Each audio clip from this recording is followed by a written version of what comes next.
Hi guys, tonight I want to take you on a journey into a shadowed corner of the medieval world. A place where the cobblestones still remember the sound of chains, where the wind moves quietly across the scaffold, and where a man in a hood, despite his grim task, was more feared than understood. This is the story of the medieval executioner. What it was like to live that life, why it carried a burden heavier than any blade, and why, in many ways, it truly sucked to be him. We'll walk together, slowly, through the centuries, listening to the creak of the rope, the rustle of straw underfoot, and the whispers that followed these men wherever they went. You'll meet them as people, not just shadows, and hear how their lives unfolded in the quiet moments between death sentences. In the early days, the figure of the executioner was not the permanent fixture of justice that later centuries would know. In smaller towns, it was often someone pressed into the role for a single act, perhaps a soldier ordered to carry out a hanging or a townsperson selected by the council. The permanent professional executioner came later, a man given a house on the edge of town, sometimes with a stipend, sometimes with land, and always with a reputation that kept him apart from everyone else. The villagers might nod to him from a distance, but they did not invite him to weddings. Children might stare at his hands as though they could see the ghosts of those he'd touched. Even if he was a gentle soul, the shadow of his work clung to him like a scent that would not wash away. Imagine a man in his 30s, standing by the low, timber-framed doorway of his home, sharpening a sword on a worn whetstone. The sun is setting, staining the thatch of the cottages in gold, but for him, there's no rest. He's been told that in 2 days' time, he must execute a horse thief in the market square. His mind is not on the law, nor even the crime, but on the mechanics of the act, whether the condemned will flinch, whether the blade will cut clean, whether the crowd will jeer or cheer. The crowd's mood could shift the air like a sudden storm. A botched execution meant not just shame, but the risk of being attacked by the onlookers themselves, furious at a display that seemed cruel or clumsy. It's easy to think that an executioner's life was filled with nothing but the scaffold, but most days were far quieter, and perhaps more painful for that quiet. When there was no work, he had to find ways to feed himself. Some raised pigs, some brewed ale, some did leather work. But customers were few. In many places, the executioner's very touch was thought to bring bad luck. A loaf baked by his wife might sit unsold at the market. A farmer might refuse to sell him grain, muttering that death money was tainted. It was not unusual for an executioner to have to barter, trading his grim services for basic needs, pulling rotten teeth, killing sick livestock, or disposing of the bodies of suicides, which no priest would bury in holy ground. The loneliness was deep and constant. In many towns, executioners were forced to live in specific quarters, often near the gallows or at the town gates. These places were sometimes called the hangman's house, or more cruelly, the leper's yard, even though lepers themselves were not there. It was a place apart, a line drawn between the man and the rest of the world. He could hear the laughter from the taverns, but rarely be part of it. When he walked in, conversations might falter. Men would watch him from the corner of their eyes, not meeting his gaze too long. Women would draw their children closer, as though his shadow might brush them. There were rare exceptions. Some executioners became strangely respected, even feared enough to command a kind of twisted prestige. In large cities, they might wear fine clothes, carry an ornate sword, and be treated like a necessary if unpleasant arm of the law. But even in those cases, they lived in two worlds at once, both a servant of justice and a figure of superstition. People might come to him in secret, asking for charms, for potions, for cures, because executioners were thought to have knowledge of the body. It was believed that the hand of an executioner, especially after a beheading, could heal certain ailments. And so, in the deep hours of night, there might be a knock at his door and a trembling figure asking for help. This was his other trade, the quiet, hidden work that blurred the lines between healer and killer. When he did work, it was often under the gaze of hundreds. The scaffold was theatre, and the executioner its central actor, though he had no lines to speak. Everything depended on his skill, the smoothness of the draw, the arc of the blade, the drop of the rope. A clean execution was a sign of competence and even mercy. A bad one could haunt a man for years. The sound of a misstruck axe, the gasp of the crowd, the condemned still moving when they should be gone. These were moments that lived in his mind, replaying at night when he lay in bed, staring at the dark rafters. And yet, for all the horror, there was no escaping the work. In some places, the position was hereditary. A son might be trained from boyhood to take up his father's role, whether he wanted it or not. The tools, the rope, the sword, the gloves might be passed down like a cursed inheritance. Some sons ran away, choosing exile over the life laid before them. Others stayed, resigned, because what else could they do? No guild would take them. No master would teach them another craft. They were born into a trade that was more prison than profession. But there was also the strange, quiet truth that some executioners were not cruel men. Some took pride in ending suffering swiftly, in being skilled enough to give a condemned person a moment of dignity at the end. They might speak kindly to the prisoner in the last minutes, offering a drink, adjusting the rope, whispering a prayer. Those moments were not for the crowd. They were private, human, hidden behind the mask of the office. And yet no one saw them, because no one wanted to imagine an executioner as a man with a heart. The contradictions were constant. He was both needed and shunned, both feared and sought after. His life was full of rules, both written and unspoken, and breaking them could mean the loss of his post, or worse. If he refused to perform an execution, he could be punished as if he had defied the law itself. If he botched one, the council might dock his pay or even imprison him. And yet, if he did his job too well, too swiftly, there were whispers that he enjoyed it. There was no winning, only surviving. By the time the firelight faded in his small, cold home, the executioner knew that the town slept easier because of men like him. And yet he would never be welcome among them.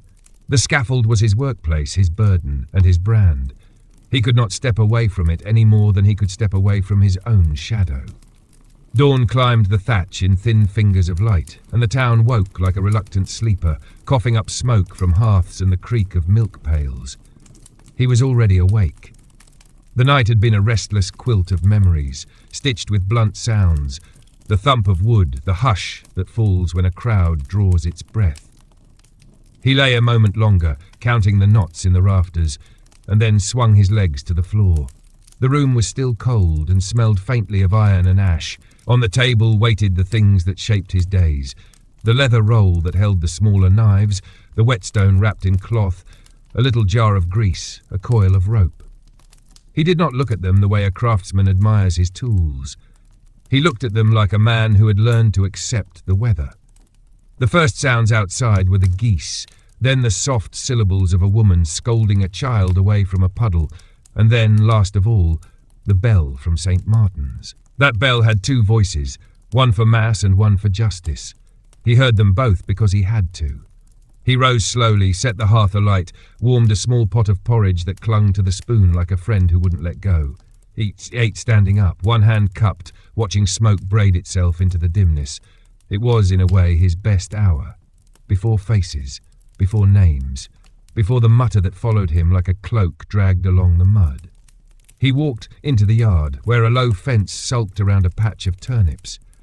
Pig prints worried the soft ground. One had squeezed through the slat again in the night. He would have to mend that, and soon, because the council would not overlook damage caused by lax property. They always found a way to remind him that his place was conditional.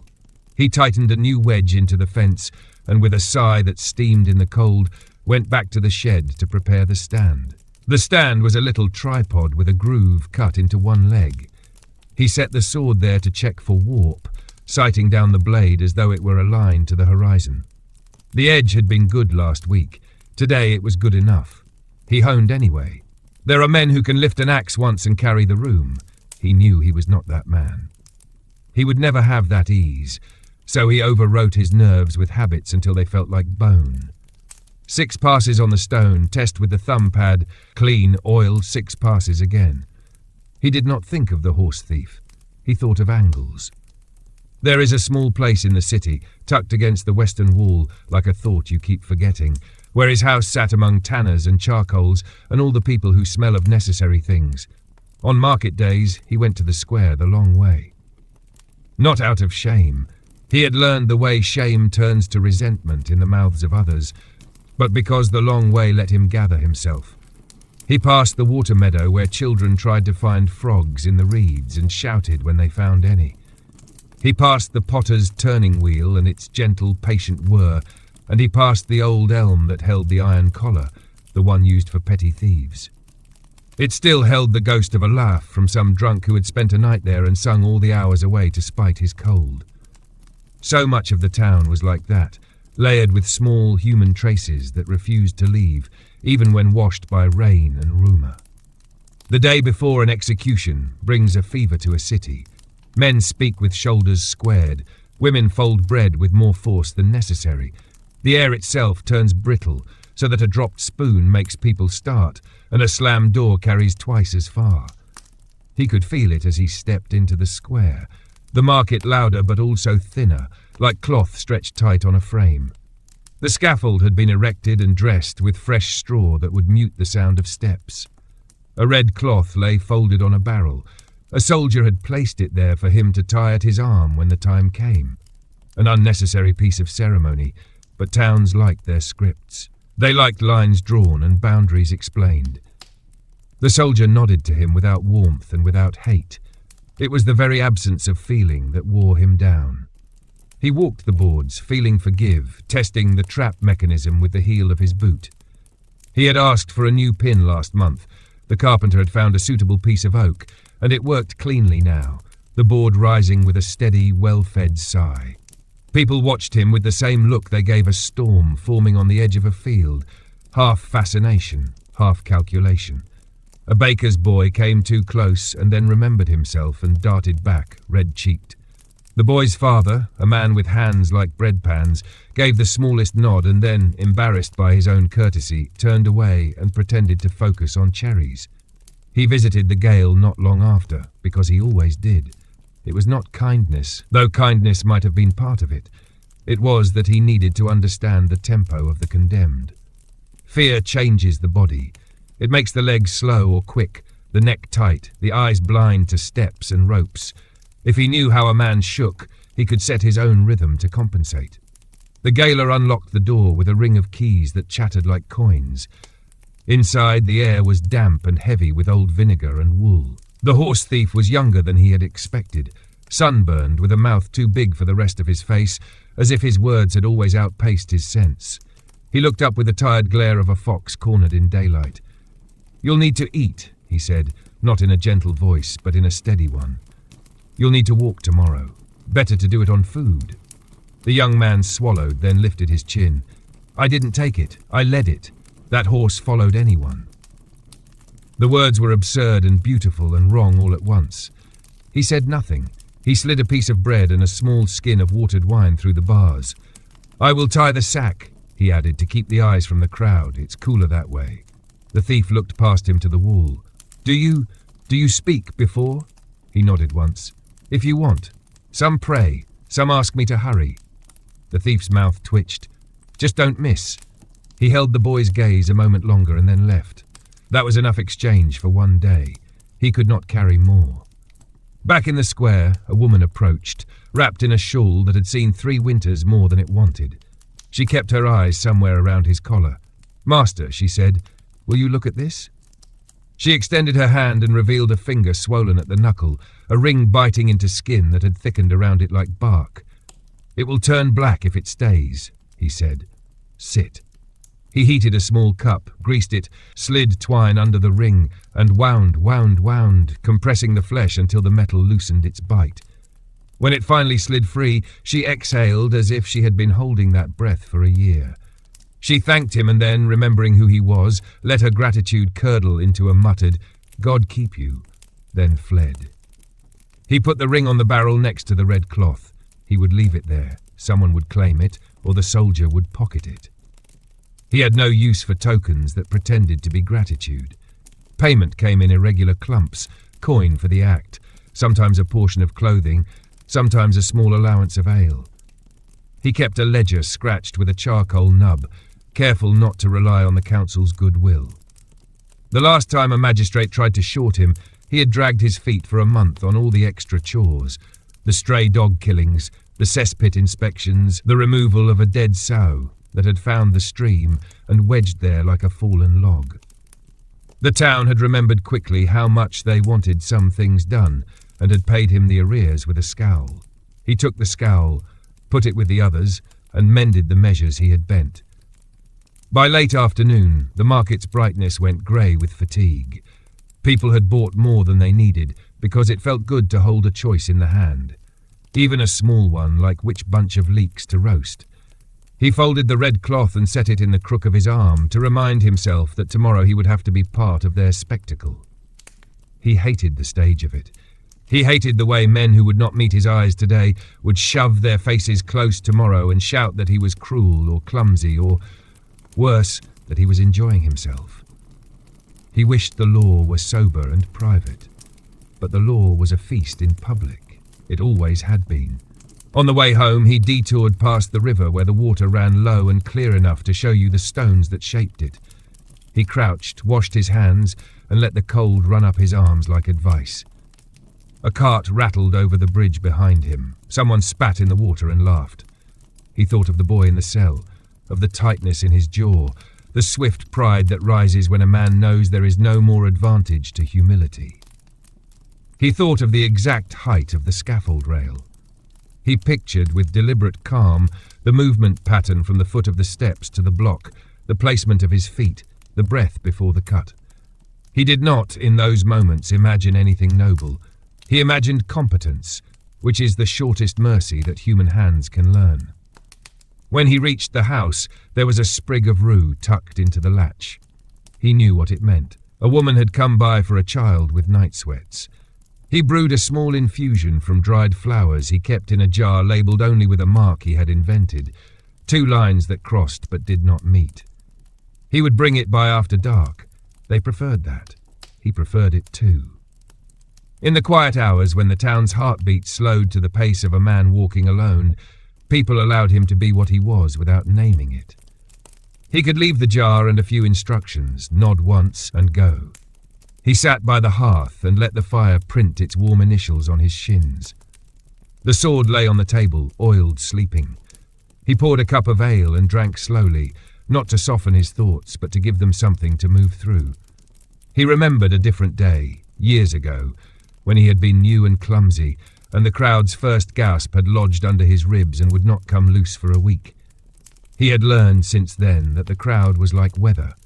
You cannot stop the wind, but you can face it and keep your balance. He had learned to make his hands do what his heart refused to bless. He had learned that the morning after is always longer than the day itself. Outside, the bell at St. Martin's sounded again, just once, just enough to mark the hour when men shut their doors and latched their shutters. He stood, closed his own door, and tied the leather roll shut. The coil of rope he nudged into shadow with his foot, as if distance could make it less itself. He banked the fire and lay down. The room filled with the soft grind of crickets, the distant bark of a dog, the thought of footsteps on the scaffold that had not yet been taken. Sleep took him slowly, as it always did, coming on like a tide that knows its work and will not be hurried. He did not pray. He did not ask forgiveness. He asked only for steadiness, and even that he asked for in silence. The morning came without colour, a pale wash of light that seemed reluctant to touch the ground. He woke before the bell, as he always did on these days. The air in the room was sharp, tasting faintly of soot and damp wood. He sat up slowly, feeling the weight in his chest settle into its familiar place, a heaviness that was neither fear nor excitement, but something older and quieter, like the knowledge of a road you have walked too many times. He dressed in plain wool, dark enough not to show stains. The leather belt felt stiff in his hands, the metal buckle cold as riverstone. On the table lay the red cloth he would tie around his arm, its folds precise, as if carefulness could change what it meant. He rolled it once and slid it into his coat pocket. The sword he examined by habit more than need, its edge still keen from yesterday, the steel catching what little light crept through the shutters. He touched it with the flat of his fingers, not in reverence, but in the way one might greet a companion before a long day's work. In the yard, a frost lay thin over the turnips. His breath left clouds in the air. Somewhere to the east, a cock crowed, answered by another farther away. He closed the gate behind him and began the walk to the square. The streets were mostly empty, but there was a tension in the air that was easy to feel even in silence. Windows cracked open just wide enough for an eye to peer through, the sound of a bolt sliding shut a street away, the rustle of a shawl as a figure stepped aside to let him pass without words. At the scaffold, the soldiers were already there, stamping their feet against the cold, hands wrapped tight around their spears. One of them, a younger man with wind-chapped cheeks, glanced at him, then away, as if the look might be contagious. The captain, older and greying, gave a small nod, not in friendship but acknowledgement. The gallows stood ready. The platform swept clean, the straw fresh underfoot, the block oiled where the grain had started to splinter. He stepped onto the boards, testing each one. The trap pin worked smoothly, the hinges answered with a low creak. Beyond the square, the sound of the crowd was beginning, a restless tide, gathering strength with each minute. It would be at least an hour before they were all pressed in, shoulder to shoulder, faces bright with cold and curiosity. Some came for justice, others for the theatre of it, and some, he knew, simply because the sight of death reminded them to feel alive. He left the platform and made his way to the gale. The boy was awake, sitting on the edge of his cot, turning a scrap of cloth in his hands. His eyes were red-rimmed but dry. He looked up, and for a moment, the space between them held nothing but the sound of the guard shifting his weight. "Will it be the sword?" the boy asked. His voice was rough but steady. "Yes," he said. "You will walk. Kneel. It will be quick." The boy nodded once, then hesitated. "I've thought of running," he said. "You would not make it far," he replied. "They would take you down harder and you would not choose how it ends." The boy looked at the floor. "I don't want them to see my face." "I'll tie the sack before the square," he said. "You'll hear me say when. After that, it will be only a moment." They stood in silence, and then the guard motioned him out. There was nothing more to say. Words could not unmake the rope or dull the edge. By the time he returned to the square, the crowd had thickened. The smell of wet wool and horse dung, mixed with the faint sweetness of roasted chestnuts from a vendor who had chosen his pitch carefully. Close enough to sell, far enough not to see too much. The murmur of voices rose and fell, a restless sea. Some called out to each other in greeting, others whispered with hands cupped around their mouths. He felt the weight of their eyes, the way they followed him as he moved. When the gaoler brought the boy, the sound shifted. Louder now, sharper, the press of bodies surging forward. The boy's head was bowed, his steps uneven. The sack hung from his side, and when they reached the edge of the platform, he paused. "Now," he said quietly. The boy lifted his head enough for the sack to be drawn over it.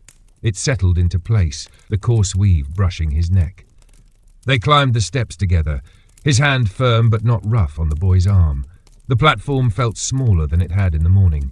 Faces pressed close on every side, a ring of pale skin and dark eyes. The captain read the charges in a voice that carried well, the words bouncing off the cold air. The boy knelt. He placed one hand lightly on the boy's shoulder, the other on the hilt. He found the angle in his mind, drew a breath that steadied his ribs and moved. The steel met flesh with a sound like cloth tearing. The body went still. For a moment the square was quiet. Then came the sound, low at first, then swelling. Murmurs, sighs, the shifting of feet. The captain stepped forward, declared the sentence fulfilled.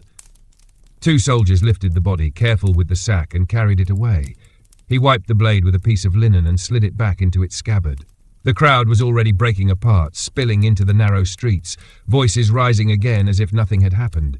Some avoided his eyes, others stared too long. He left the square by the long way, past the meadow, past the old elm. His steps were measured, not hurried.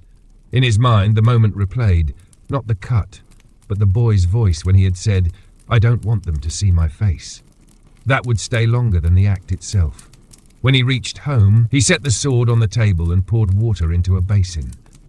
He washed the steel first, then his hands, the cold biting at his skin until it turned red. Outside, the frost had melted into a thin sheen of water over the earth. The turnip leaves trembled in the breeze. Somewhere in the distance, a church bell rang for the midday prayer. He listened, but did not rise. The room was quiet now. The work was done. But in the stillness, he knew the shape of the next day would not be so different. Another summons would come, and he would walk the same streets, past the same windows, hear the same latch slide shut. The faces would change, but the space they left behind would not. The afternoon after an execution was always the same, a strange emptiness that clung to the air as if the town itself had exhaled and didn't quite know what to do next. He sat by the hearth, not moving much, letting the fire sink into embers. Outside, footsteps passed now and then, slow and uncertain, the kind of steps people took when they weren't sure if they wanted to be heard. The square would be quieter today, not because of mourning, but because the appetite for gathering had been fed for a while. He rose when the shadows began to stretch thin across the floorboards. There were chores that couldn't be left to themselves. The sharpening of the smaller blades, the turning of the drying herbs in the loft, the mending of the fence where the pig had tested its luck again. He fetched the hammer and new nails, setting them on the fence rail as he worked. The wood was damp, and each strike of the hammer sent the smell of fresh splinters into the cold air. The neighbours didn't linger when they saw him. A tanner's apprentice passed with a sack over his shoulder, eyes fixed on the ground. A woman carrying a bundle of firewood nodded once, quickly, and went on. They weren't hostile. It was something quieter, an invisible current that kept them from drifting too close. Later, when the sky began to take on the pale copper of early evening, he walked to the river to rinse the tools. The sword he had already cleaned, but the other blades still needed work. He knelt by the bank, the mud cold and soft under his boots, and dipped the knives into the water one by one. The current took the last traces of yesterday's work, carrying them downstream until the surface was clear again. He stayed there longer than he needed to, watching the ripples turn silver in the fading light. On his way back, he stopped near the potter's shed. The man was closing up, stacking the last of the day's work on a low shelf. He glanced up. "I've a chipped jug," the potter said, his voice low, almost careful. "You want it? Holds water still, just leaks a little." It was the closest thing to a friendly offer he'd had in weeks. He accepted with a small nod. The jug was wrapped in an old cloth, its surface rough where the glaze had split. He thanked the potter, and they parted without more words. At home, he set the jug near the hearth. It would be good enough for rinsing hands or steeping herbs. The loft above smelled strongly of dried plants, marigold, rue, wormwood, and a few roots bundled together with twine. He turned each bundle carefully so they would dry evenly, shaking away any dust. These herbs were his second trade, though no one called it that. People came quietly for them, to ease a cough, to soothe a fever, to help a wound knit faster. They never lingered, and they always looked over their shoulders as they left. Night fell quickly, the kind that turned the windows into black mirrors. He lit a single lamp and sat at the table with the ledger.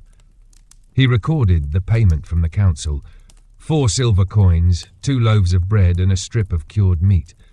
The bread would go hard by morning, but the meat would last. He noted the potter's jug in the margin, not for value, but because it was a rare thing to be given something without a shadow attached. Around the second hour of night there was a knock, 3 quick raps, a pause, then 2 more. He knew that pattern. He opened the door to find a man holding his cap in both hands, his shoulders hunched against the cold. "My wife," the man said. It's the coughing sickness. Keeps her awake. Can you give her something?" He stepped aside to let the man in, motioning to the bench near the fire. From the loft, he brought down a jar of dried coltsfoot leaves and another of honey. He crushed the leaves in a small mortar, mixed them into the honey, and scooped the mixture into a wooden spoon. "Twice a day," he said, "and warm water after. It will help her breathe." The man pressed 2 copper coins into his hand, though he didn't ask for payment. When the door closed behind him, the room felt a little less cold. Before sleeping, he checked the sword again, not because it needed it, but because it was a habit that kept his mind still. The steel caught the lamplight in a thin, unwavering line. He laid it back in its place and banked the fire, the coals glowing faintly like watchful eyes. He lay in bed listening to the night. The wind rattling the shutters, the faint creak of the roof beams, the occasional call of an owl beyond the fields. Somewhere in the darkness, another summons would already be forming. A quarrel, a theft, a crime that would end on the scaffold. It would come when it was ready, and when it did, the town would once again turn to face him, as it always had, not in welcome, but in need. The next morning broke with a sullen sky, low clouds pressing down on the rooftops, as if to keep the town quiet. He rose early, not from duty, but because sleep had left him well before dawn. The coals in the hearth had faded to pale ash. He stirred them and coaxed a small flame from their stubborn glow. The kettle went on, and the sound of water beginning to warm filled the silence in the room. He wrapped himself in his coat and stepped outside. The air was heavy with the smell of damp earth. The frost from the day before had not returned, only the slick sheen of moisture clinging to the cobbles and the low wooden rails of the fence.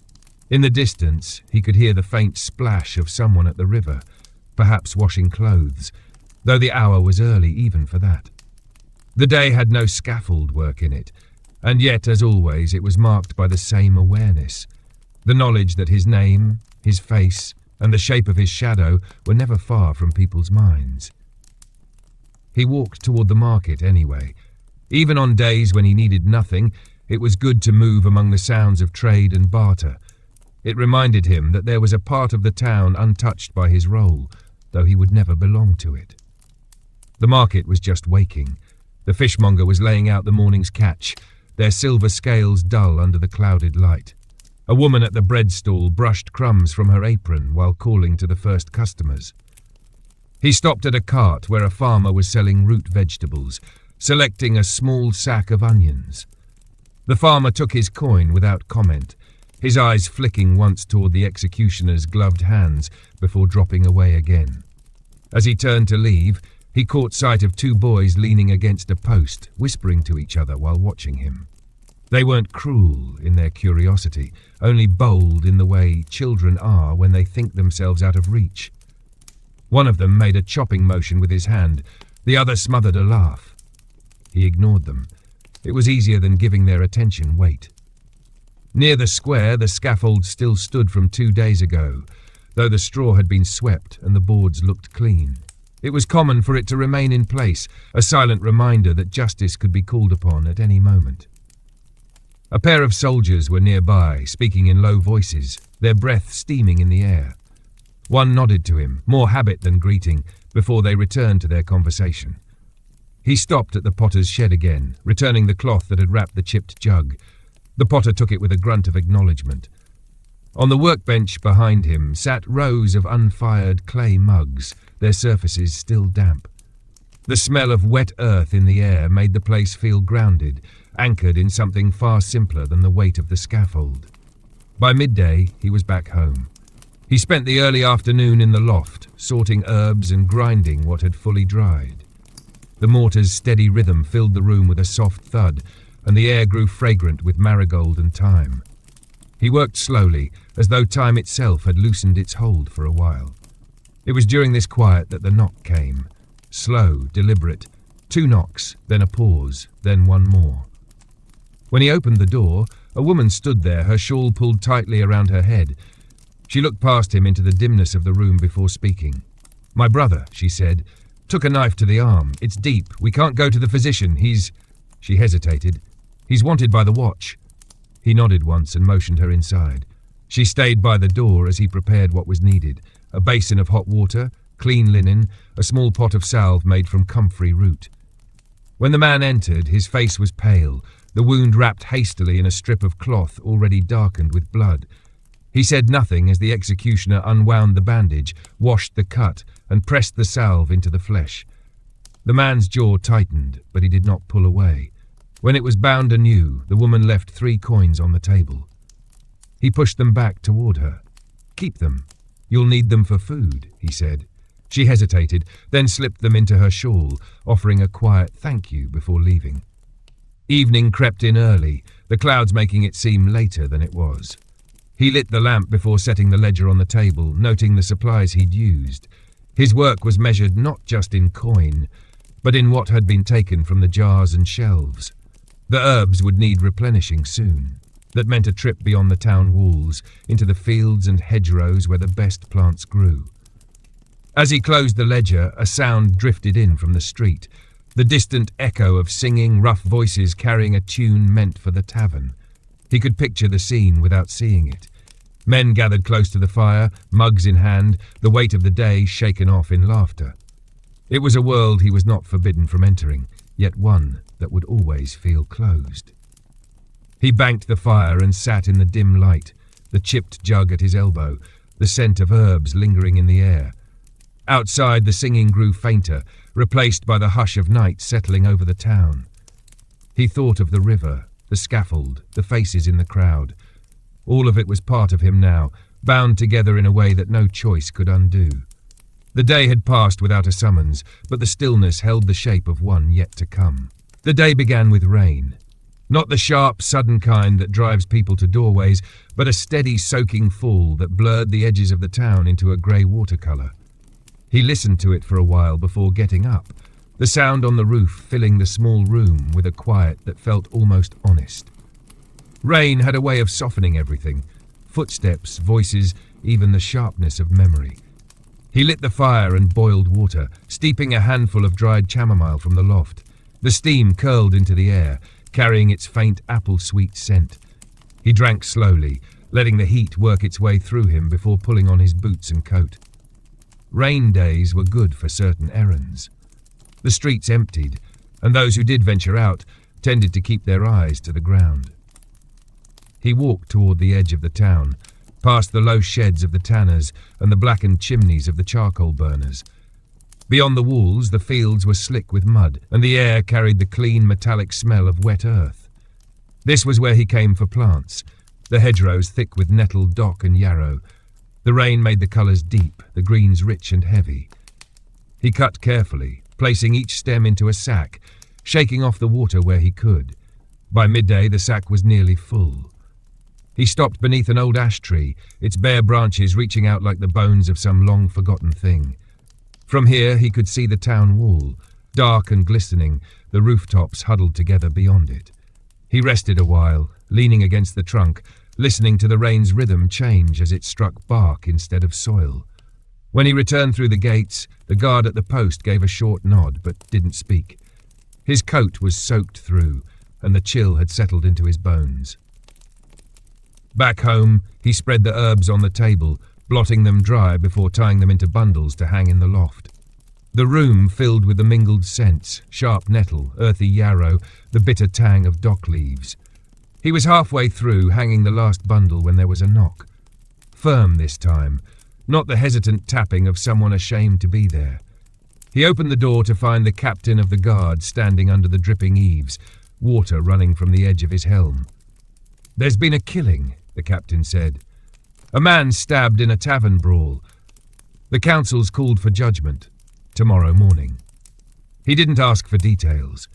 They would be given, of course, but they didn't change the shape of what was being asked of him. The captain handed him a folded piece of parchment with the name and crime written in a clear, heavy hand. He nodded once, tucked the parchment into his coat, and closed the door. The rest of the afternoon was spent in preparation. The sword's edge was still true, but he checked it anyway, running the whetstone along the steel in slow, deliberate passes. The sound was steady, almost soothing, like a low voice repeating the same phrase over and over.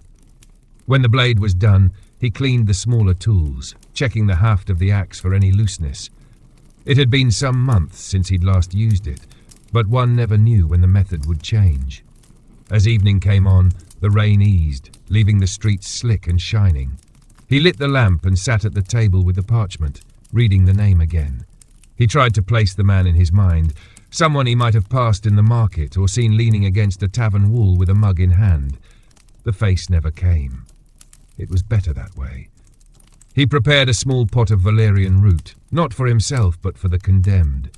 Some men refused it, wanting to meet their end clear-eyed. Others drank it gratefully, letting its slow heaviness wrap around them in the last hours. He set the pot aside on the shelf, near the sack that would be tied before the walk to the square.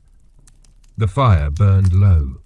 Outside, the gutters still dripped, but the sky was beginning to break in thin, pale strips between the clouds.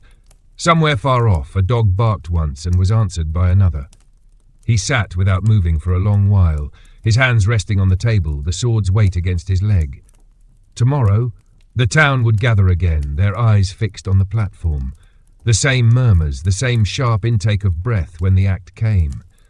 And afterward, the same dispersal into doorways and alleys, leaving him with only the echo of their presence. It was a cycle as certain as the turning of the seasons, and he had long since stopped imagining it could change. He banked the fire and climbed the ladder to the loft, the smell of drying herbs following him up. The rain had left the air cold and clean, and through the small window the first thin stars were showing in the gaps between clouds. He lay down fully clothed, listening to the faint drip from the eaves, the sound marking the slow passing of the hours until morning.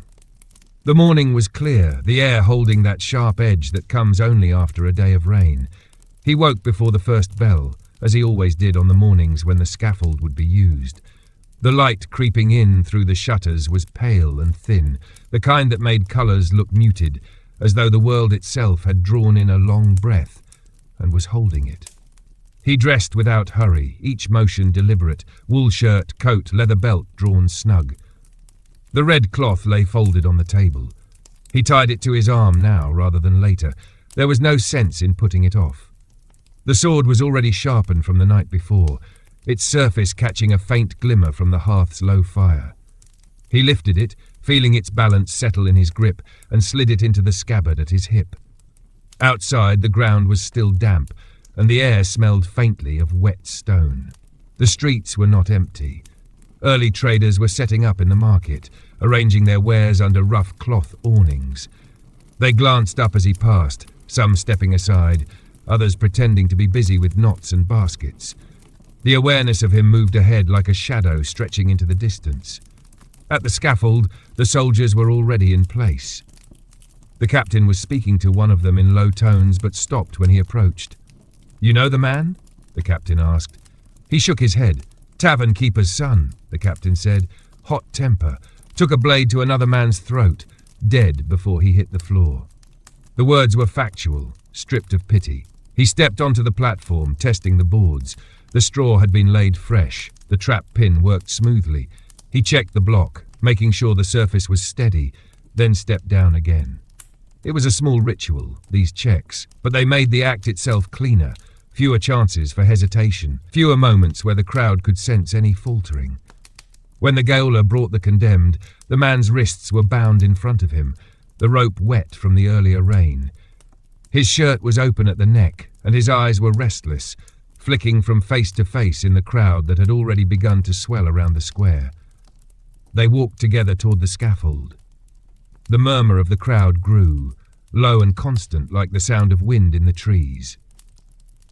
At the base of the steps, the man hesitated. "I want to see them," he said. His voice carried more defiance than fear. "No sack." He gave a short nod. It was not his place to force it. They climbed the steps, the boards creaking underfoot. The captain read the charges, his voice cutting through the cold air. The condemned stood straight, his gaze sweeping the crowd as though daring them to look away. When the reading was done, the man knelt without prompting. The executioner stepped into place behind him, hand steady on the hilt. He drew one slow breath, letting the world narrow to the space between the blade and the neck before him.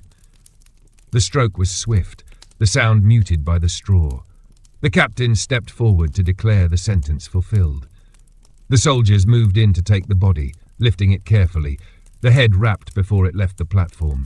The crowd shifted, voices rising again, their attention already turning toward the market stalls, the taverns, the errands of the day. He cleaned the sword with the piece of linen kept for that purpose, folding the cloth once to cover the stain before slipping it back into his coat pocket. The red cloth remained on his arm until he was well away from the square.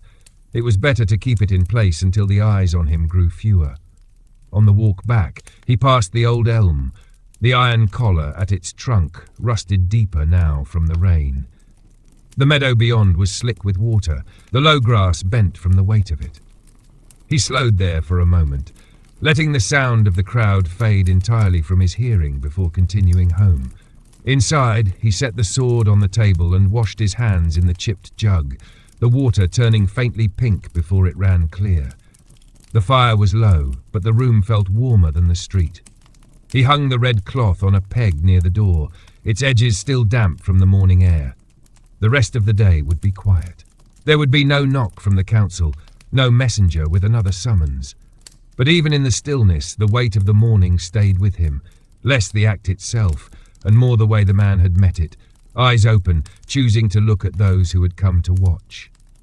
Some chose the sack to disappear, others chose the stare to linger. Either way, it was his hand that made the final line in the story. The night after the execution was a restless one. Sleep came in short fragments, broken by the faint echoes of the morning sounds, the measured tread of boots on wet boards, the rustle of straw underfoot, the final exhale of the crowd when it was done.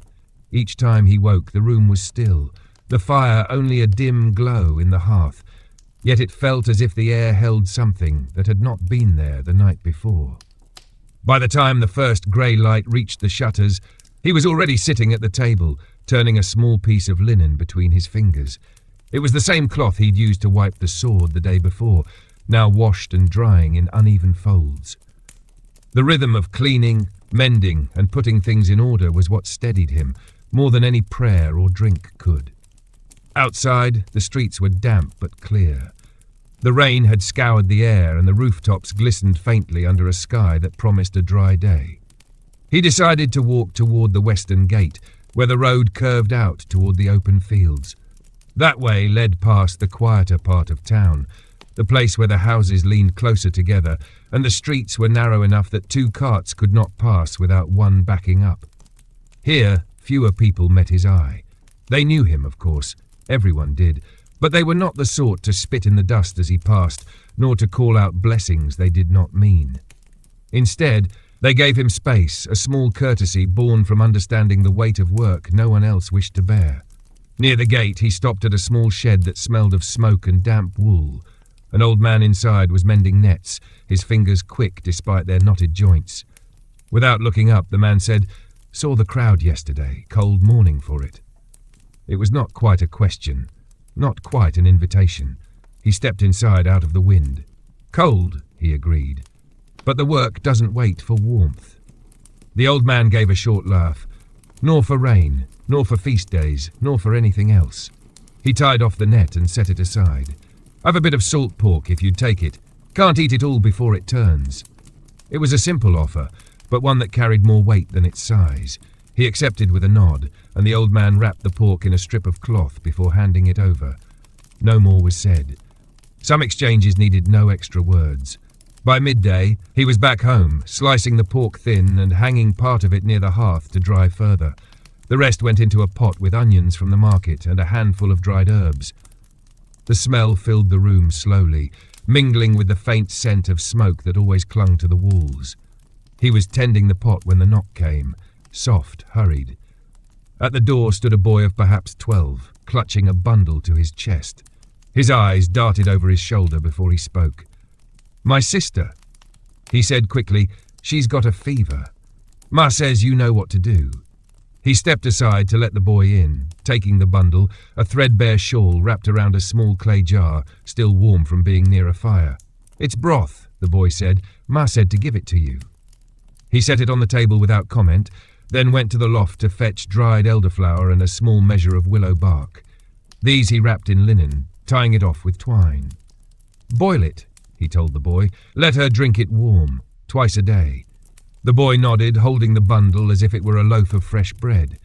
"Thank you," he said, and then he was gone, his footsteps light but quick on the wet street. The rest of the afternoon passed without interruption.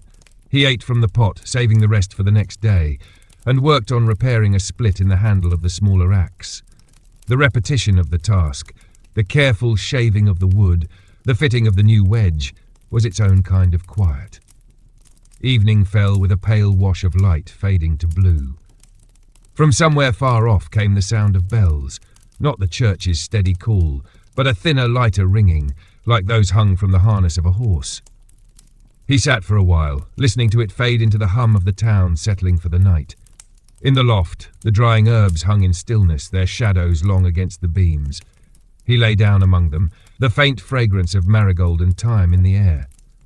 The day had been his own, without summons or scaffold, and yet the shape of the work lingered in the back of his mind. It always did, even in the quiet. The town might sleep without thought of him for now, but he knew how quickly that could change. The next day brought a muted kind of brightness, the sort that never quite reached the ground. The sky was pale, the light thin, and the air still held the damp breath of recent rains. He rose with no particular hurry, moving through the familiar motions, stirring the embers, setting water to boil, pulling on his worn coat. There was no summons waiting at the door, no soldier's boots in the yard, no folded parchment on the table. The absence was its own quiet relief, though it came with the knowledge that it would not last. In this town, it never did. He decided to walk east that morning, toward the road that wound between the low fields and the stream. It was not the main route traders used, so the way was narrow, bordered by bramble and hawthorn. The stream was swollen from the rain, running quick and loud over the stones.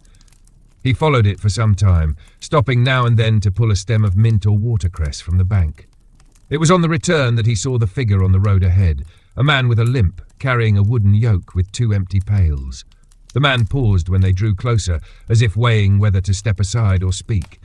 In the end, he did neither. "Heard the bell 2 mornings ago," the man said. "Was it clean?" "Yes," he replied simply. The man gave a short nod. "My uncle, he was there years ago. Said you didn't flinch." He met the man's gaze for a moment, then looked past him down the road. "Flinching doesn't change the work," he said. The man gave a faint smile, more weary than warm, and continued on his way. By the time he reached town, the market was stirring. A cart of apples stood at the square's edge, their skins dulled by the weak light. He bought a small handful, the vendor counting them out silently into his sack. The scaffold still stood, though the boards had begun to warp slightly at the edges from the damp. It would be taken down soon enough, only to be raised again when needed. Back home, he set the apples on the table and turned his attention to the loft. The herbs hung in orderly rows, but some bundles were nearly gone. He cut fresh twine and tied the stalks tighter where they had loosened. The mint he'd gathered that morning would be good for stomach ailments. The watercress would be eaten fresh before it wilted. The knock came in the afternoon, quick and uneven. When he opened the door, a man stood there with a small wooden box clutched to his chest. He was flushed, his breath coming fast. "She's been bitten," the man said. "Dog, not ours, it's bad." He motioned him inside, and the man set the box on the table. Inside, a girl of perhaps 10 sat curled up, her leg wrapped in a strip of linen already stained through. Her face was pale, except for 2 bright spots of fever on her cheeks. He worked in silence, cutting away the cloth, cleaning the wound with boiled water cooled to just above warm. The bite was deep but clean, no tearing, which gave some hope. From a jar he took a thick paste of garlic and crushed rue, pressing it gently into the wound before wrapping it anew. "Keep it dry," he said. "Change the cloth each morning. If the fever rises, bring her back." The man nodded quickly, his hands tightening on the box's edges. "I'll bring bread," he said. He shook his head. "Bring nothing, just keep her leg clean." When they were gone, the room felt still again, the faint scent of garlic and rue lingering in the air. He sat for a while, listening to the wind against the shutters. It was a strange balance, this work that took life and this work that tried to keep it. The town did not speak of one when they needed the other. Evening came without colour. He lit the lamp and peeled one of the apples, the blade moving easily through the thin skin. Outside, somewhere near the square, voices rose in argument before fading into the distance. He stayed at the table, eating slowly, the quiet stretching around him like a cloak. The night would be still, but he knew the stillness for what it was. A pause, not an ending. The next knock, the next parchment, the next set of footsteps toward the scaffold would come. It always did. The morning after the dog bite visit was sharp with frost, the ground crisp beneath his boots as he stepped outside. The sun was only just climbing over the low roofs, throwing long, pale shadows across the street. He could see his breath in the air curling upward before disappearing into the stillness. There was no sign yet of life in most of the houses he passed. Curtains stayed drawn, doors bolted. Only the baker was up. A thin line of smoke rising from his chimney, and the faint, warm smell of bread drifting into the street. He paused at the corner, letting the scent follow him a moment before continuing toward the square. The scaffold was gone. The boards had been taken down in the night or early morning, leaving only a patch of bare earth and a scattering of straw. Without it, the square felt wider, quieter, as though the space had been scrubbed of its memory. He knew better. The crowd would remember, even if they avoided speaking of it until the next time the bell rang. By mid-morning, the market had begun to stir. He bought a small wedge of cheese from a woman who did not meet his eyes, paid with 2 copper coins worn smooth from use. He walked on, the cheese wrapped in a scrap of cloth in his coat pocket. At the far side of the square, a boy no more than 15 sat on the steps of the well, mending a leather strap. The boy glanced up as he passed. "You fixed my uncle's hand once," he said, his tone neither shy nor mocking. "He says it works fine now." He slowed his steps. "The cut was clean," he said. "It's easier that way." The boy nodded, returning to his work. "He still won't shake your hand," he added. "That's his choice," he replied, and kept walking. The day passed in quiet labour. He spent the late morning splitting wood for the hearth, the axe biting into the logs with a steady rhythm. The sound echoed in the small yard, a heartbeat of work that kept his thoughts from drifting. By afternoon, he had stacked enough to last through the next week's cold. It was while he was sweeping the last of the wood chips from the floor that he heard the sound, a single knock, then the pause of someone waiting without impatience. When he opened the door, the captain of the guard stood there, helmet tucked under his arm. "No sentence," the captain said quickly, as if to cut off any thought of the scaffold. "But the council asks for you. There's a body in the river. They want it taken out before nightfall." He took his coat and gloves without a word, following the captain through the narrow streets toward the southern gate. Beyond the wall, the river ran high from the rains, its surface broken by the slow drift of branches. Near the bend, 2 soldiers stood waiting, spears planted in the mud. The body was caught in a tangle of reeds, face turned away. The water lapped gently against the sodden clothes. He waded in without hesitation, the cold cutting through his boots. The weight was heavy when he lifted it free, water streaming from the folds of the tunic. On the bank, he turned the man over. The features were swollen from the river, but not yet unrecognizable. A fisherman, he thought, or perhaps a labourer from the docks. There was no wound to speak of. The river could take a man without leaving a mark. The captain crouched beside him. "We'll take him to the potter's field. No kin have come forward." He nodded. His work here was done, though the chill of the water stayed with him as they walked back. By the time he returned home, the light was fading, the air colder still. He hung his gloves near the fire, watching the steam rise from them. The cheese from the market sat untouched on the table, wrapped just as it had been that morning. He ate in silence, the memory of the river's pull lingering in his arms. The body had been heavier than its size would suggest, as though the water had claimed some part of it that could never quite be given back. Outside, the frost was returning, settling into the corners of the street. The night would be clear, and the stars would be sharp and bright. He banked the fire, the warmth in the room holding steady, and sat for a while with his hands wrapped around a cup, the taste of river water still faint in the back of his mind. The frost had hardened overnight, turning the ground to stone beneath his boots. When he stepped outside in the early grey light, the world was still and brittle, every breath a white plume. The sky was cloudless, the kind of morning that made sound travel farther, sharper. Somewhere beyond the walls a dog barked, its voice carrying clean and clear through the cold. He began the day with the small chores that anchored him to the ordinary, splitting the last of the smaller logs for the hearth, checking the loft for any signs of damp among the drying herbs, refilling the chipped jug from the well. The water was colder than he liked, his fingers numbing as he worked the rope and bucket. When he returned inside, a folded scrap of parchment lay on the table. It had not been there when he stepped out. No seal, no signature, only 3 words in a plain, cramped hand. Before sunset, North Gate. There was no name, but there didn't need to be. The way it was written told him enough. The day passed in a quiet sort of waiting. He took a short walk beyond the market, keeping to the less crowded streets, where the cold had driven most indoors. From a doorway, an old woman called him over, pressing into his hand a small bundle of dried sage. "For the air," she said, "keeps the sickness out."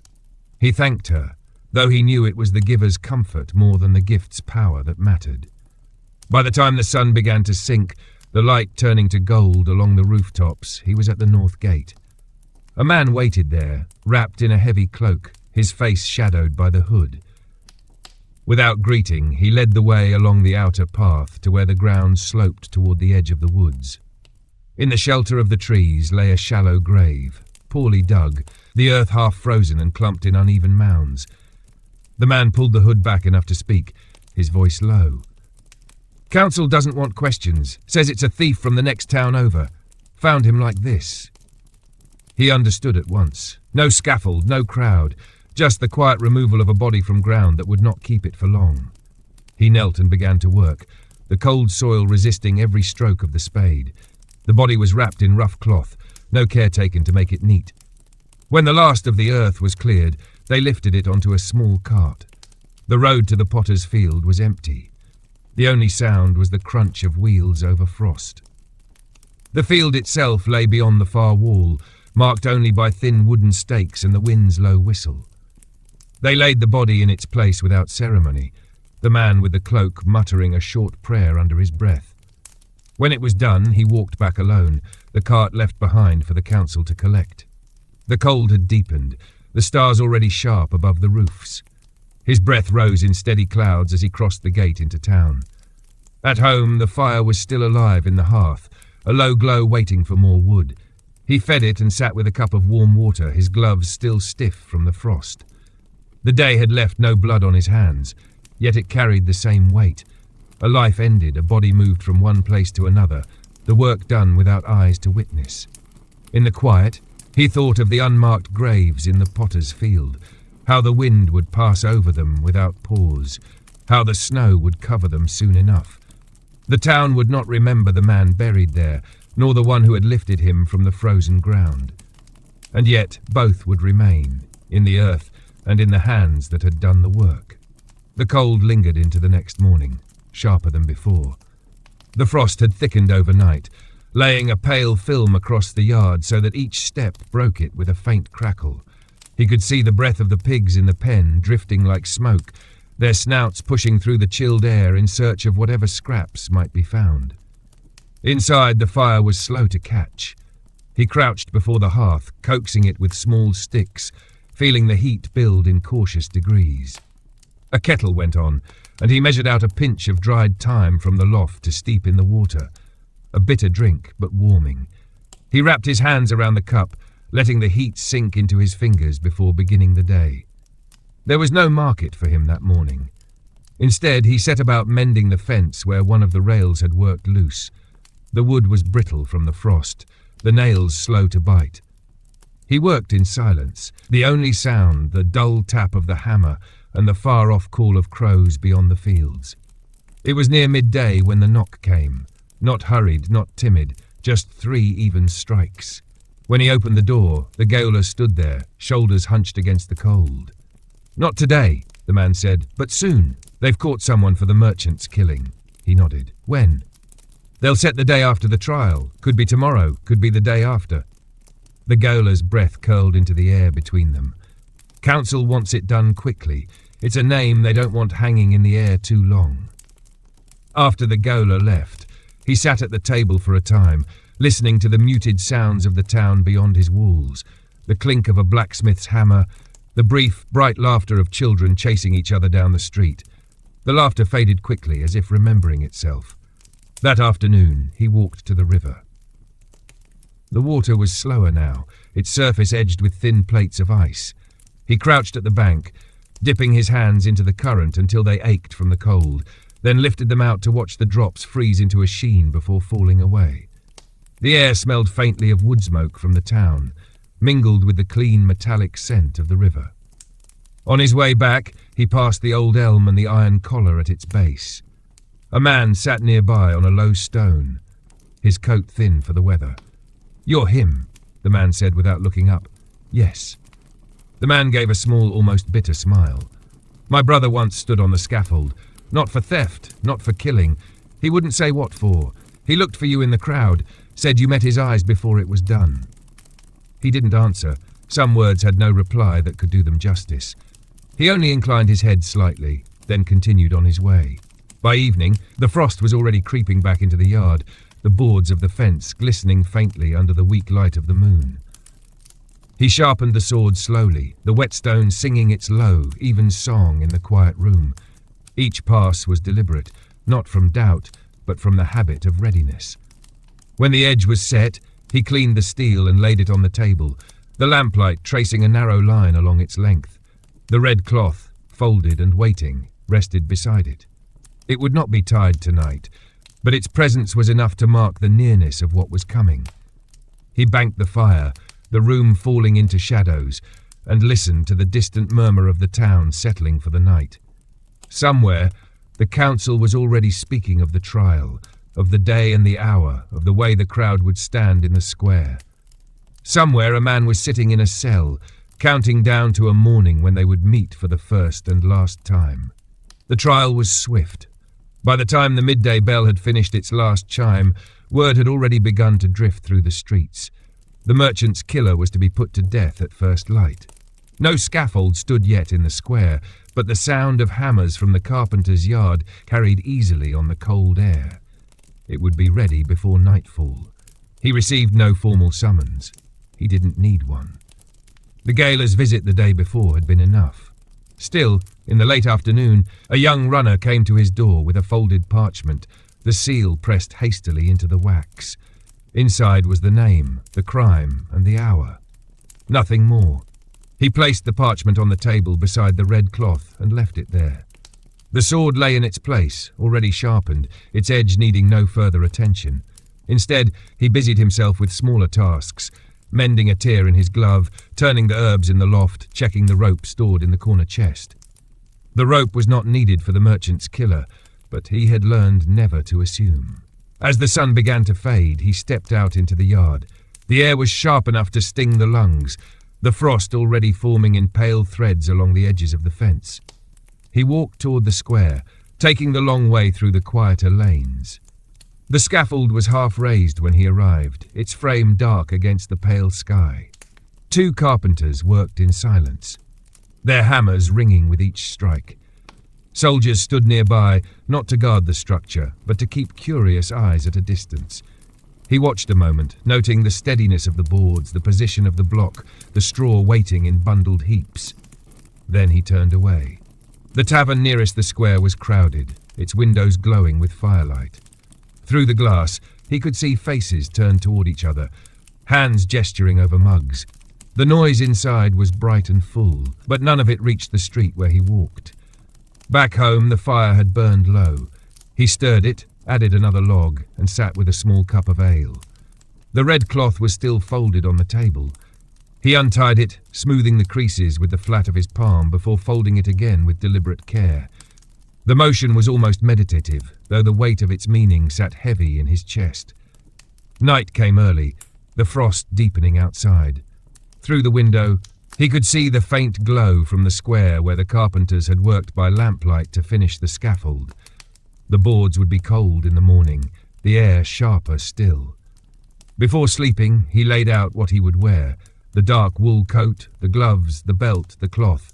The sword he left in its place on the table, the light from the hearth tracing its length.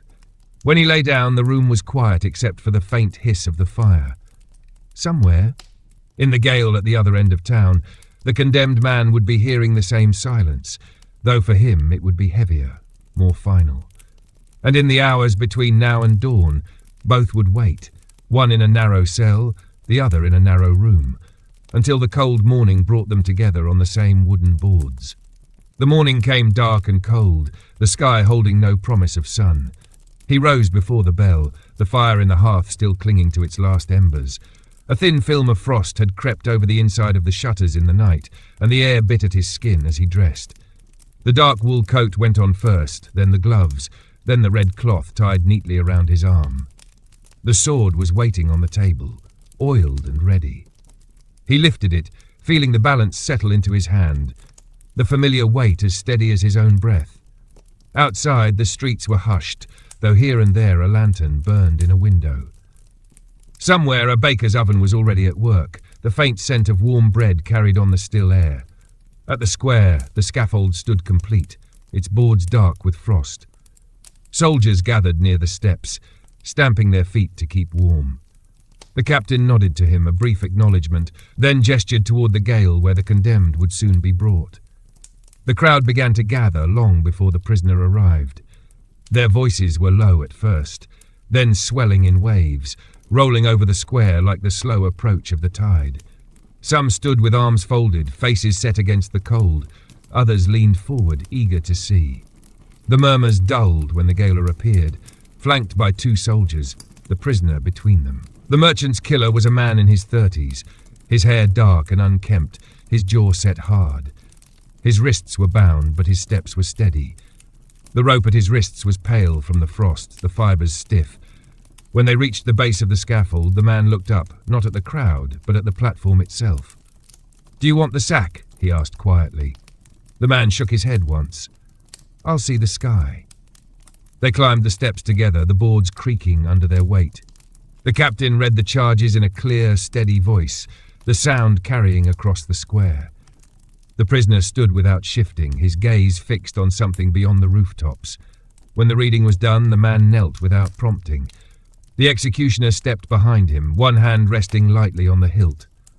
The air felt even colder up here, the frost clinging to the edges of the block.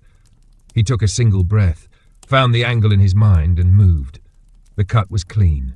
The crowd's collective exhale was soft, almost a sigh, before voices began to rise again. The soldiers lifted the body, wrapping it quickly before carrying it from the platform. The captain spoke once more to declare the sentence fulfilled, then stepped aside. He wiped the sword with the linen kept for that purpose, folding the cloth so the stain was hidden. The red cloth stayed tied around his arm until he had left the square by the longer route, passing the narrow lanes where the sound of the crowd did not reach. By the time he returned home, the frost had begun to soften under the pale light of morning. He set the sword on the table, washed his hands in cold water from the jug, and fed the fire. The room warmed slowly, but the air still carried the echo of the scaffold, the weight of footsteps, the creak of boards, the final stillness that followed. Outside, the square would already be emptying, the crowd scattering back into their day, as if the morning had been no more than a passing interruption. But here, in the quiet of his own walls, the shape of it remained fixed in his mind as firmly as if it had been carved into stone. The day after the execution began without frost, though the air was heavy with a damp that hinted at rain before nightfall. He woke later than usual, the silence in the room deep enough that for a moment he could imagine the town had stopped entirely. But beyond the shutters came the faint creak of a cartwheel, the clop of hooves on wet cobble, the muffled call of a trader opening his stall. Life continued, as it always did. He lit the fire, coaxing it from the ash with dry splinters. The kettle went on while he wrapped a strip of cloth around the handle of his smaller axe. Fraying there had been bothering him for weeks.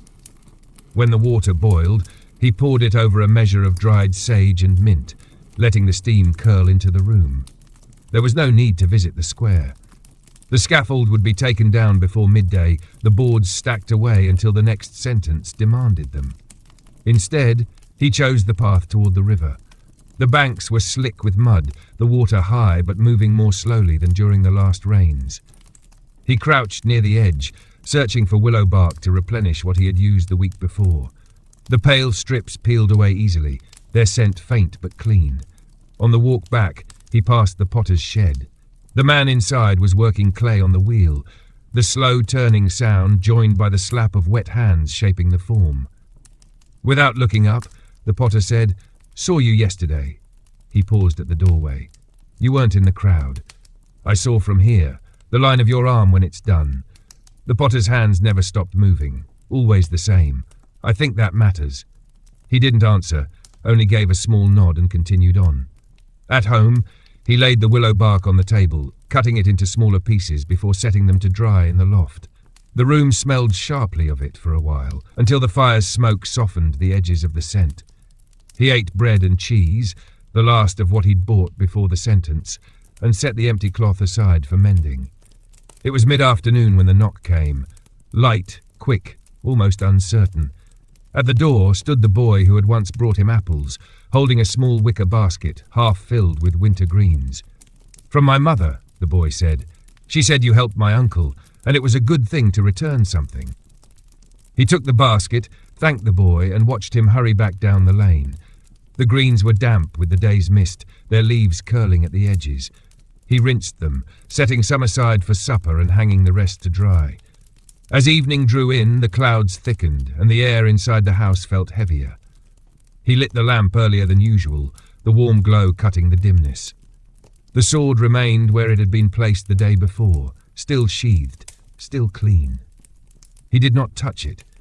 There was no reason to, yet its presence was as much a part of the room as the fire, the table, the worn chair by the hearth. Outside, the first drops of rain began to fall, pattering against the shutters. He sat with a bowl of the greens cooked in broth, listening to the sound grow steadier, the water running in thin lines along the yard. The town would be quiet tonight, the streets empty except for those who had no choice but to be out. In the warmth of the small room, with the fire low and steady, he let his thoughts drift, not to the scaffold, nor to the next summons, but to the riverbank, the pale bark in his hands, the sharp, clean scent of it. That, at least, belonged to him alone. The rain kept on through the night, soft but unbroken, and by morning it had turned the streets into narrow ribbons of dark mud. The air was warmer than it had been in days, though the warmth carried a dampness that clung to his coat. He woke to the muted drumming of water on the roof, the sound filling the room in a way that made it feel smaller, more enclosed. The fire was slow to start. The wood, though kept under cover, had drawn in some of the rain's heaviness, and it hissed faintly as the flames caught. He boiled water, adding a piece of dried ginger to the cup, the sharp scent mixing with the smoke from the hearth. He had no errands to take him toward the square, and the market would be thinly stocked on a day like this. Instead, he decided to walk the narrow lane behind the tanner's yard, where the smell of their vats was strong even in the rain. Few people used that path unless they had business with the workers there, which made it a quiet place to move unseen. Near the yard's end, he saw a figure huddled under the eaves of an old shed, a man in a patched cloak, head bowed against the wet. As he drew closer, the man glanced up. Recognition flickered in his eyes. "You're the one," he said, his voice rough. "The one from the scaffold." He stopped. "I am." The man gave a slow nod, as if confirming something to himself. "Saw you years ago when my cousin was taken. You looked him in the eye before it happened." "That is what I do," he replied evenly. The man didn't speak again, only shifted back under the eaves, his gaze following him until the lane curved away. By the time he reached home, his coat was soaked through at the shoulders. He hung it near the fire, set his gloves beside it, and wrapped a blanket around his shoulders while he worked. The afternoon was spent preparing the last of the willow bark into bundles for storage, the strips tied with thin twine and laid on the shelf above the hearth where the warmth could keep them dry. It was nearly dusk when the knock came. This one was quick, almost urgent. A young woman stood in the rain, her hair plastered to her face, her breath clouding in the air. "It's my father," she said.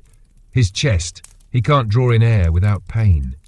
He let her inside, motioning toward the bench near the hearth while he fetched what was needed. From a jar he took dried coltsfoot and thyme, mixing them into a small pot of water to boil. The scent rose quickly, sharp and green. He poured the steaming mixture into a cloth, tying it tight for her to take home. "Have him breathe the steam," he told her, "and drink what's left. Twice today, once tomorrow." She tried to press a coin into his hand, but he shook his head. "Keep it. Spend it on wood." She hesitated, then tucked it back into her pocket, murmuring thanks before stepping out into the rain. When the door closed, the room seemed quieter than before, the fire casting a soft glow across the walls. He sat with a small cup of the same brew he'd made for her father, letting the warmth settle into his chest. Outside, the rain slowed, the sound of it gentler now, almost hesitant. In the pause between drops, he could hear the faint toll of a bell somewhere beyond the square. It was not the bell for justice, only the evening call. But it reached him all the same, carrying with it the quiet reminder that the other sound, the other summons, would come again. For now, there was only the fire, the rain, and the stillness of a night not yet claimed by the scaffold. The rain was gone by morning, leaving the streets dark and slick, the puddles holding perfect reflections of the sky.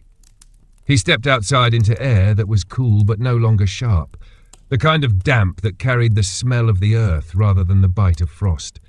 Somewhere a shutter banged softly in the breeze, and a cart rumbled far off toward the southern gate.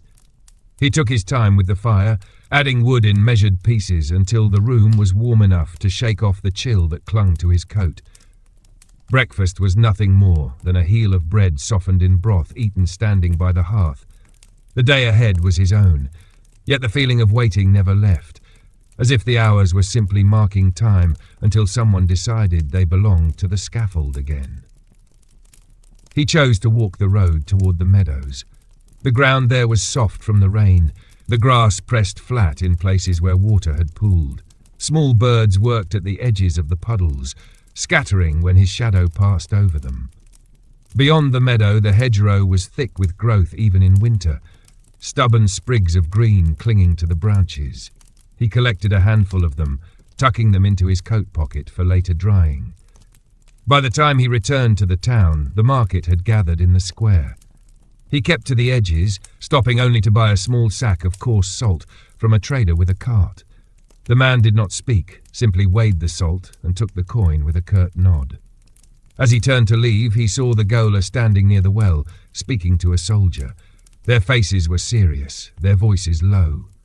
The gaoler caught his eye for a brief moment, long enough for a silent message to pass, but did not approach.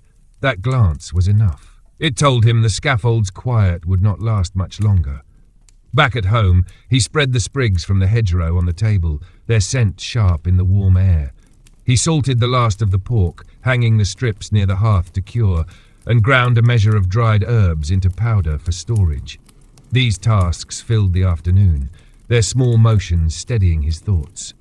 Late in the day, just as the light began to fade, there was a sound at the door.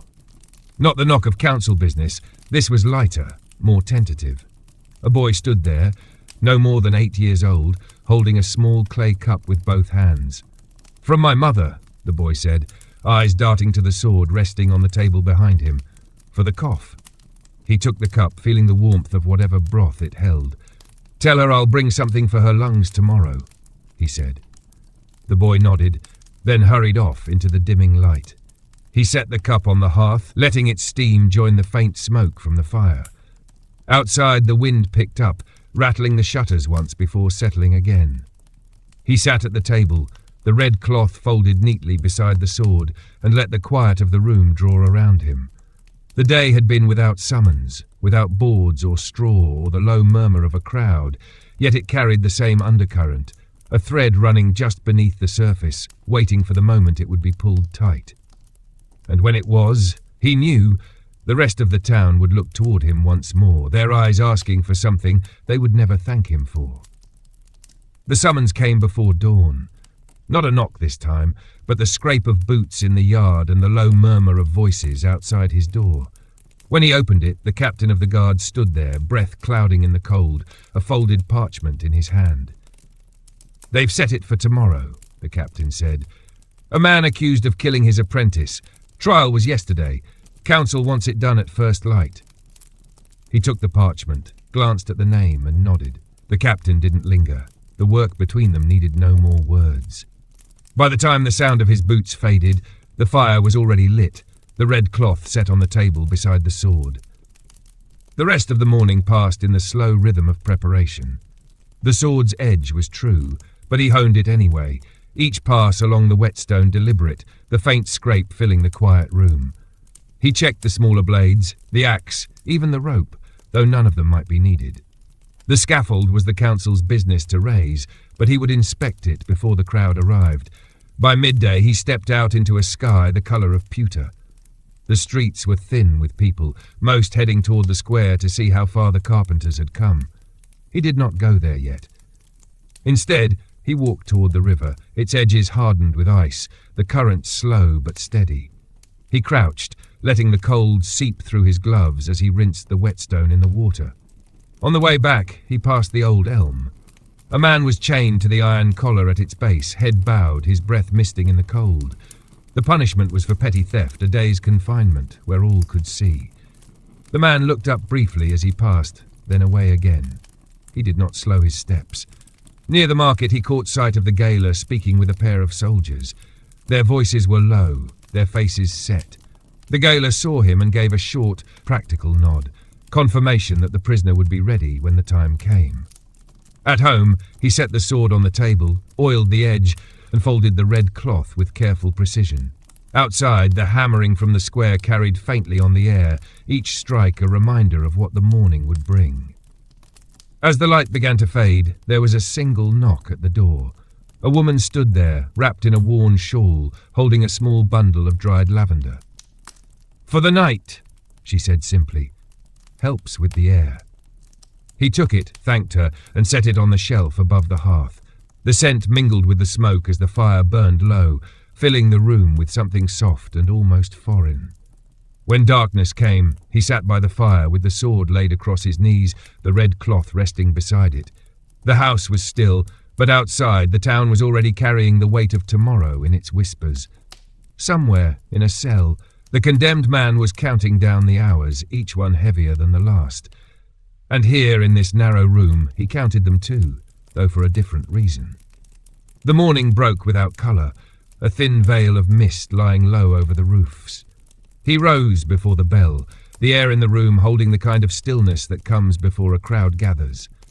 The fire was already burning from the embers he had banked well the night before, and its warmth reached only so far into the cold. He dressed in silence, wool coat, gloves, belt, and tied the red cloth around his arm with practiced ease. The sword lay ready on the table, the steel catching the faintest light that crept in through the shutters. He lifted it, feeling its weight settle against his side, and stepped into the damp grey of the street. The square was quiet when he arrived. The scaffold stood ready, the frost clinging to its boards in a pale film. A soldier was sweeping away the damp straw from the steps, his breath clouding in the cold air. The captain approached with a short nod. "The gaoler will bring him soon," he said. "No sack, he's refused it." The crowd began to seep in from the edges of the square, their voices low at first. Some carried mugs of steaming ale, others stood with arms crossed against the cold. Faces turned as he walked the length of the platform, checking the pins, the block, the straw beneath. His boots left dark prints on the boards. The sound of chains came before the man himself. The gaoler led him through the press of people, 2 soldiers at his sides. He was in his 40s, heavy in the shoulders, his head held high despite the ropes at his wrists. His eyes moved over the crowd without pause, as if memorizing faces. At the foot of the scaffold, the captain read the charges. The man listened without blinking. When the words were done, he climbed the steps without being urged. They met each other's eyes only once, when he asked, "Are you ready?" The man's voice was low but steady. "I've been ready since the cell." He knelt on the block. The cold wood darkened where the frost had melted under his breath. The executioner stepped into place, finding the line in his mind, the angle that would end it cleanly. The air held still for a single breath, then the steel moved. The sound of it was swallowed by the straw. The crowd exhaled in unison, a shifting of weight, a murmur beginning in the front rows and moving outward.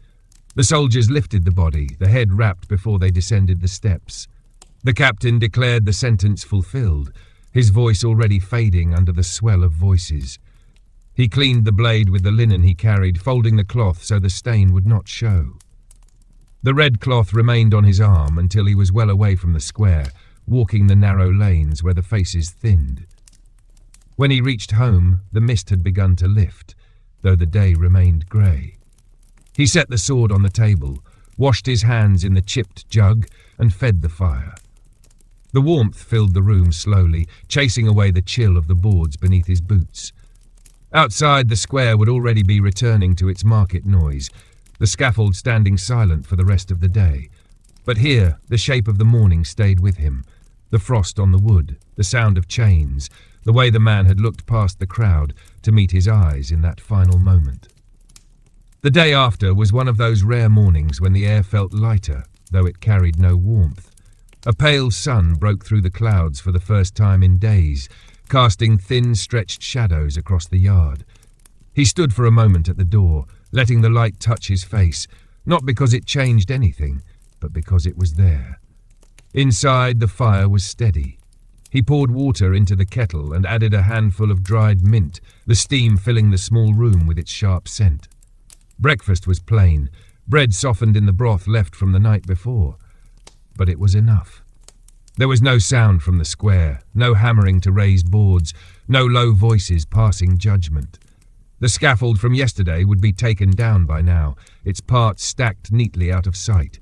He knew it would not be long before it returned, but for this day at least, the space in the square would belong to the market alone. He walked there in the mid-morning, the streets still damp from the past week's rain. Stalls had been set out early, the air filled with the smell of fish, onions, and the faint sweetness of dried apples. He moved slowly, buying little, a sack of barley, a small wedge of cheese, but lingering to watch the ordinary exchanges that kept the town alive. Near the well, two boys were playing with a stick and a hoop, chasing it across the cobbles. One noticed him and froze for half a heartbeat before turning quickly back to the game. The other never looked up. It was a small thing, yet he felt it more than the stares or the whispers, how easily children learned when to look away. He left the square by the quieter lane, passing the potter's shed. The man was outside today, stacking firewood. "Cold won't last," he said without looking up. "Sky's too clear for it."